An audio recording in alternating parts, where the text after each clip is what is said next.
তরুণরা সোশ্যাল মিডিয়ার নেতিবাচক প্রভাবের শিকার হচ্ছে বলে মন্তব্য করেছেন এনসিপির মুখ্য সংগঠক হাসনাত আব্দুল্লাহ। বুধবার বিকেলে কুমিল্লা দেবিদ্বার উপজেলার এলাহাবাদ উচ্চ বিদ্যালয় মাঠে আয়োজিত জুলাই শহীদ স্মৃতি ফুটবল টুর্নামেন্টের ফাইনাল খেলার পুরস্কার বিতরণ অনুষ্ঠানে তিনি এসব কথা বলেন।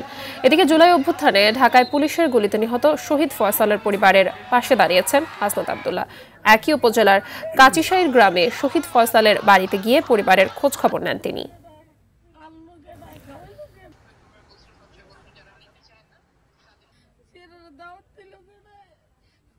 আমাদের আসলে